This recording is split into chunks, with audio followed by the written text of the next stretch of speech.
শুভ সকাল বন্ধুরা, 3 বোন মিলে গুছিয়ে সকাল সকাল চললাম মায়ের বাড়িতে।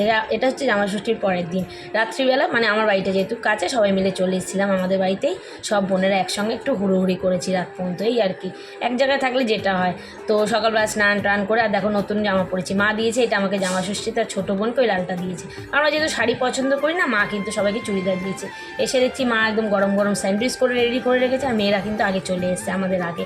তো ওরা একটু দিদার সঙ্গে একটু হেল্প করেছে রান্নায়। আজকেও অনেক কিছু আছে আজকে, তবে জামাইদের খরচা। তো আমার বোনের বড় হচ্ছে বেসন ফাটাচ্ছে, মানে ইয়ের জন্য কী বলতো, বেগুনি হবে।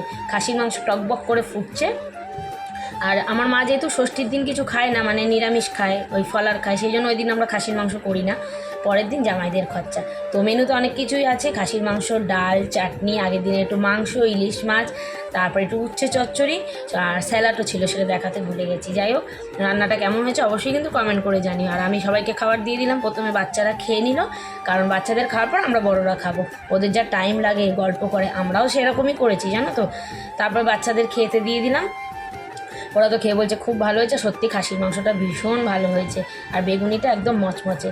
তো তারপরে আমরা বড়রা, মানে বোনের বর, আমরা সবাই একসাথে খাওয়া দাওয়া করতে বসে গেলাম। তো আজকের এই মিনি ব্লগটা কেমন লাগলো, ভালো লাগলে লাইক করো। আবার দেখাবে কালকে একটা নতুন ভিডিওর সাথে। টাটা।